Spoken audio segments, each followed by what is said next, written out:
Je m'appelle Jean-Pierre Girard, je suis dirigeant de JPG Intraformation. J'ai une formation initiale d'éducateur spécialisé, j'ai été dirigeant de structures d'intervention sociale et depuis une vingtaine d'années maintenant, j'interviens dans le champ de la formation et du conseil dans le secteur social et médico-social.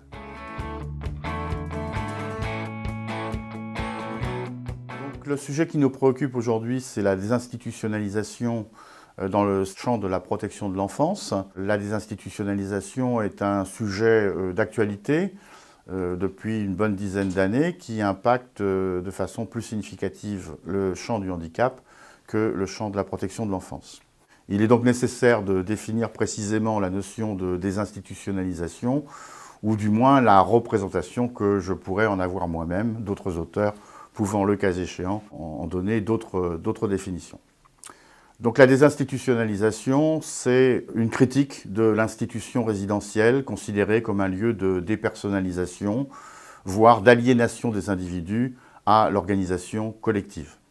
C'est-à-dire qu'au fond, dans les établissements, puisque l'institution résidentielle, ce sont les établissements, et bien dans les établissements, l'organisation collective, le fonctionnement en groupe primerait sur les besoins de l'individu.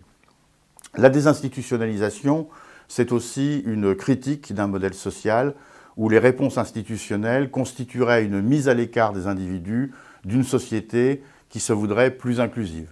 On est beaucoup dans une perspective d'inclusion de l'ensemble des publics, c'est-à-dire d'accompagnement dans la vie quotidienne et non pas de placement dans les institutions des différents publics. La désinstitutionnalisation, c'est aussi une réponse à une critique des organisations sociales au sens large, où le cloisonnement des logiques administratives, financières et d'action freinerait, empêcherait la fluidité des réponses à apporter à la complexité des situations individuelles.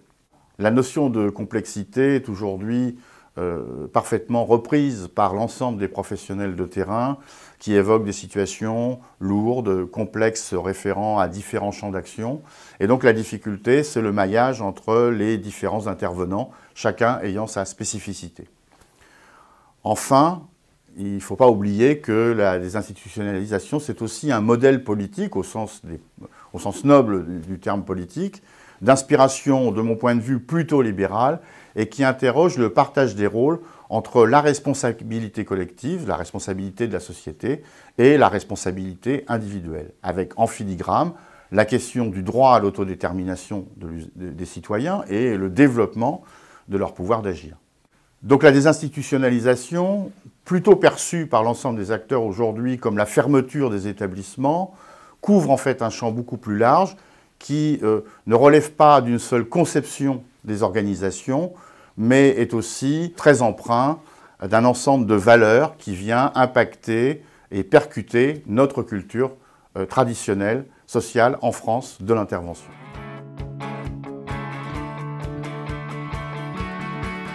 L'évolution des dispositions législatives depuis la loi de janvier 2002 et à ce jour ont bien été impactées par le phénomène de désinstitutionnalisation. La loi du 2 janvier 2002 évoque notamment la question du droit des usagers. La loi de 2007 s'inscrit dans une logique de prévention et de subsidiarité de l'intervention judiciaire au bénéfice de l'intervention sociale et donc du coup de la contribution et de la participation des parents.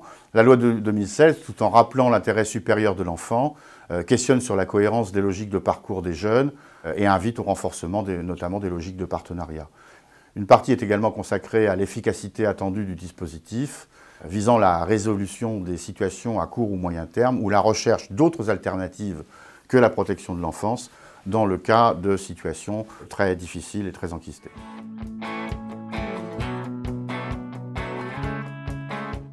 Alors dans la pratique, on note bien effectivement des avancées. Il y a eu sur les territoires une diversification de l'offre, notamment avec le développement d'alternatives au placement en maison d'enfants à caractère social. Donc beaucoup plus de mesures éducatives en milieu ouvert qui se mettent en place. Il y a aussi une évolution des référentiels de formation en termes de systémie des interventions pour les travailleurs sociaux.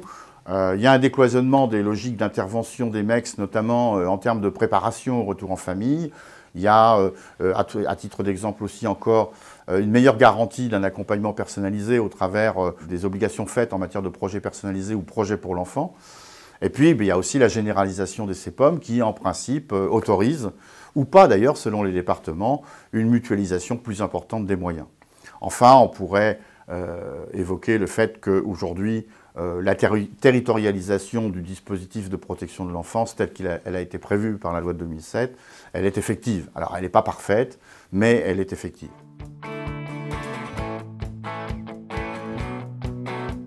Une efficacité globale qui reste à consolider, disais-je, un taux de mesure en milieu ordinaire qui est sensiblement supérieur à celui des mesures de placement, mais qui stagne depuis quand même de nombreuses années, un taux de judiciarisation qui reste très conséquent et qui n'évolue que marginalement à la baisse, des logiques de parcours qui se confrontent encore dans de nombreux endroits au cloisonnement des interventions, tant d'ailleurs en interne des dispositifs de protection de l'enfance qu'à l'externe en matière d'articulation avec les autres acteurs des politiques sociales.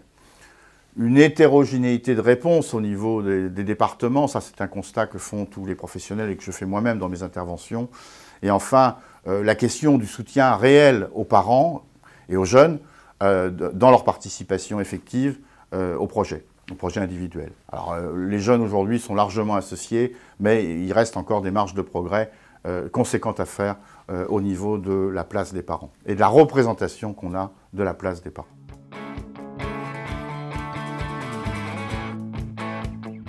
Alors ce sont des résultats qui invitent forcément au questionnement. Le dispositif de protection de l'enfance est-il un dispositif à connotation plutôt coercitif ou plutôt un dispositif d'aide et d'appui aux jeunes et à leurs familles? La question pourrait se poser, et donc quelles sont les évolutions à mettre en œuvre qui pourraient concourir?